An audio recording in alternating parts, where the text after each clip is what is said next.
Proceso de preparación y evaluación de proyectos.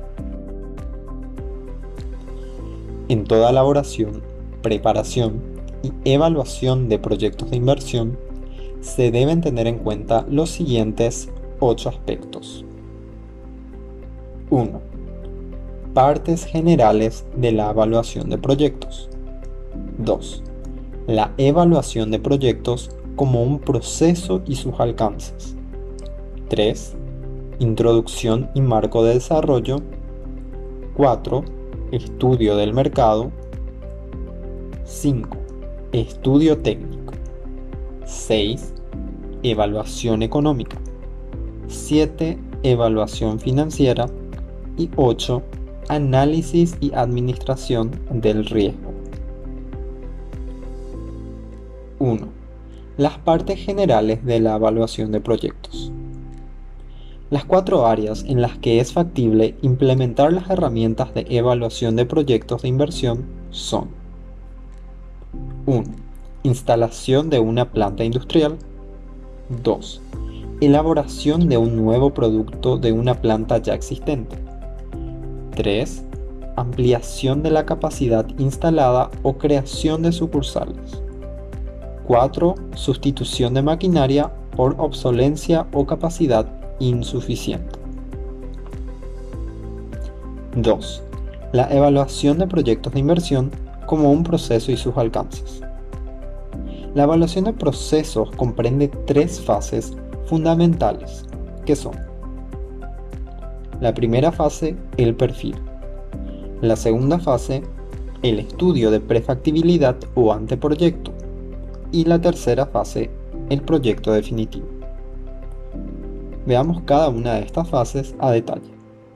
En la primera fase, el perfil, esta etapa es una síntesis explicativa de la idea generada del plan de negocio, a partir de las informaciones que se tengan, y el amparo también de la experiencia que se posea sobre el proyecto a emprender. Un principio fundamental para llevar a cabo un proyecto es tener conocimiento sobre el mismo. En el perfil aún no se profundizan aspectos de evaluación del proyecto, sino consideraciones globales como costos, ingresos, pero sin ahondar en detalles más específicos de los mismos. En la segunda fase, el estudio de prefactibilidad o anteproyecto, en esta fase ya la investigación tiende a ser más profunda. Se utilizan datos primarios, llamados directos, y datos secundarios, llamados indirectos o bibliográficos, en la investigación de mercados. Se determinan los ingresos totales como los costos totales, de modo a generar los flujos netos del proyecto, para determinar el valor actualizado neto, conocido como BAN. También la tasa interna de retorno, conocida como TIR, que son las bases que utilizan los inversionistas para tomar la decisión de implementar o no un determinado proyecto de inversión. Tercera fase, el proyecto definitivo. Esta última etapa es la materialización de la idea del proyecto de inversión, que se visualiza con la instalación física de la planta productora del bien o servicio, para su posterior comercialización en el mercado. También es importante mencionar los aspectos relacionados a la organización interna, como por ejemplo los organigramas, la adecuada distribución de las oficinas, de los sectores de producción y otros, es decir, el layout, lo cual ayuda a facilitar una mayor productividad. En esta gráfica, usted podrá observar que aparece la adecuada distribución de la entrada y salida a un negocio, su playa de estacionamiento, la distribución interna de atención a clientes, es decir, el layout. Siguiendo con los demás aspectos a tener en cuenta en el proceso de preparación y evaluación de proyectos, tenemos el 3, la introducción y marco de desarrollo. En todo proceso de estudio y evaluación de proyectos, lo primero que se debe presentar es la introducción, que comprenda las bondades del bien o servicio, objeto de comercialización. Posteriormente, la presentación debe centrarse en cuestiones externas, como por ejemplo, a quién o a quiénes beneficiará la producción de los bienes o servicios, es decir, la responsabilidad social empresarial. No solo la mirada de lucro, sino también el beneficio de la sociedad. Finalmente, se deben presentar los aspectos relacionados a 1. Que exista un mercado potencial que justifique la inversión. 2. Que exista viabilidad técnica, en el sentido de que se tenga la capacidad de producción del bien o servicio. 3. Demostrar que tanto desde el punto de vista económico, el proyecto sin financiación, como financiero, el proyecto con financiación, el proyecto de inversión será rentable y convendrá su puesta en marcha. 4. Estudio de mercado. Está relacionado con la cuantificación de la oferta y la demanda, el análisis de los precios y los canales adecuados para la comercialización de los bienes o servicios. Un aspecto básico es la investigación de mercados, fundamentalmente a través de datos primarios, donde el fenómeno de observación se halla presente, como a través de verificar el comportamiento del consumidor y las actitudes respecto al producto o servicio, entre otros. Asimismo, es importante manejar informaciones respecto a la cantidad de competidores que pugnan por porción en el mercado. También el pronóstico de colocación total que se puede generar en el mercado, con la utilización de herramientas técnicas de proyección de ventas como la regresión lineal, criterio de expertos, etc. Análisis de canales de comercialización. Un canal de distribución puede ser considerado también como la ruta tomada por el bien elaborado para pasar del productor al consumidor, ya sea por vía directa o a través de intermediarios. Es decir, ruta 1. El productor va directo al consumidor. Ruta 2. El productor va primero por un minorista y este minorista es quien llega al consumidor final. En la ruta 3 tenemos que hay un productor que va a un mayorista, el mayorista lo distribuye a un minorista y el minorista es quien finalmente termina llegando al consumidor final. En el primer caso es la comercialización directa, productor a consumidor. En los siguientes casos vemos que aparece la figura de los intermediarios o distribuidores, tanto de los mayoristas como de los minoristas. Ahora bien, ¿cuál es el canal ideal? Depende de la circunstancia que se dé. Si el productor es hábil en comercialización, será beneficioso que él mismo lo comercialice.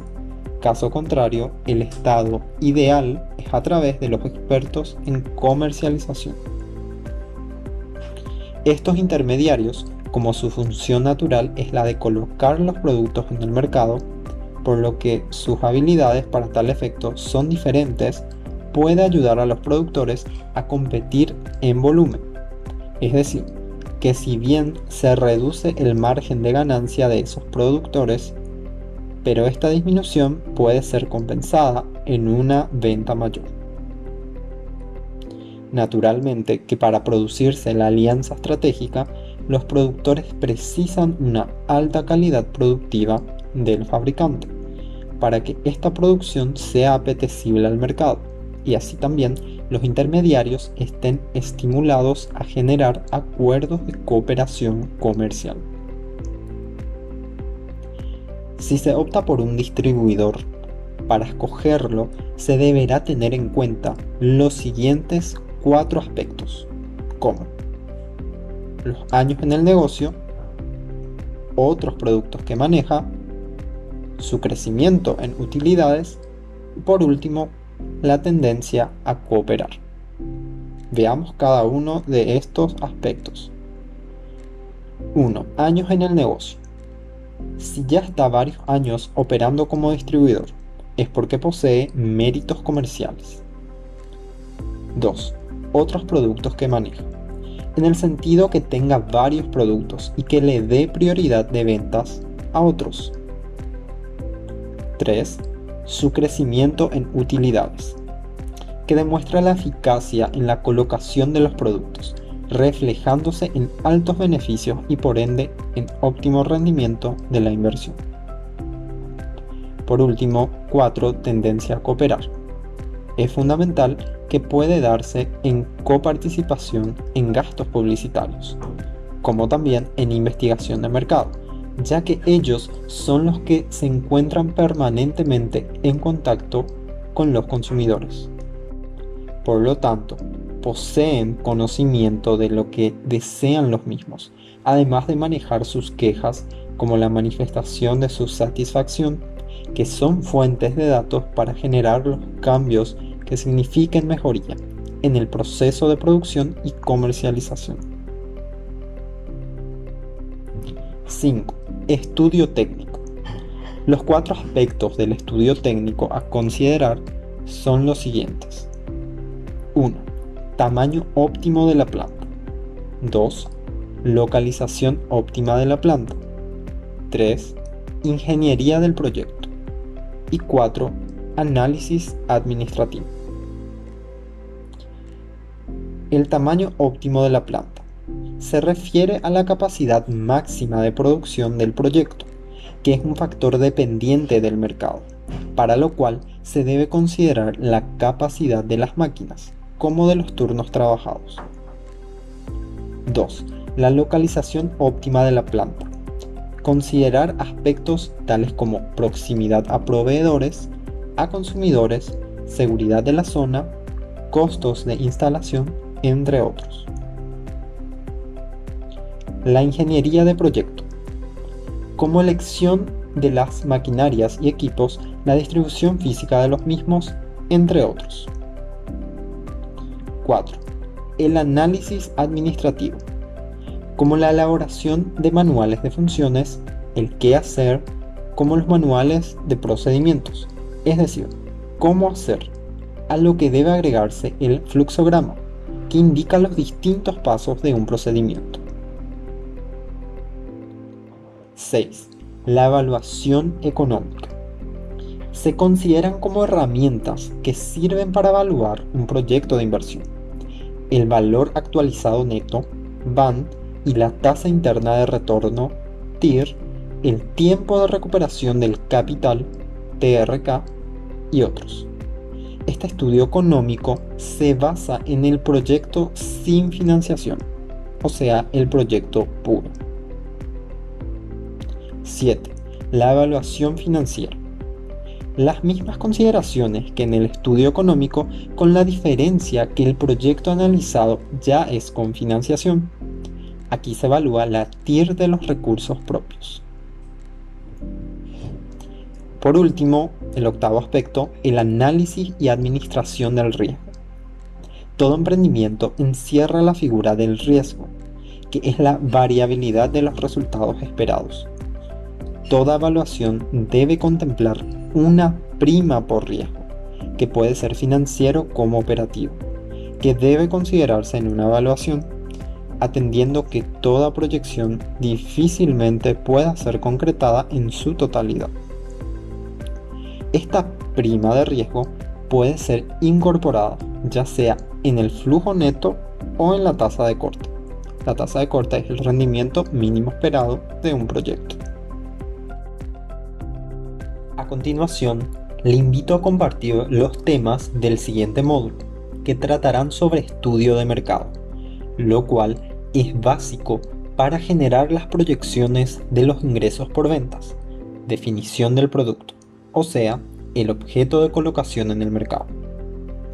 Asimismo, el análisis de la demanda, referido a la cuantía probable de que ese producto pueda ser absorbido por el mercado. El análisis de la oferta, es decir, la cantidad de bienes o servicios que pueda ser ofrecido, como también lo referido al análisis de competidores existentes. El análisis de los precios, que serán los más adecuados a la capacidad de adquisición de los consumidores. Y por último, los canales de comercialización del producto, en el sentido de buscar el mejor medio para que la producción llegue al consumidor. Finalmente, las conclusiones del estudio de mercado, que dan señales sobre si convendría continuar con otros estudios para evaluar la conveniencia de implementar o no un determinado proyecto de inversión. Adelante.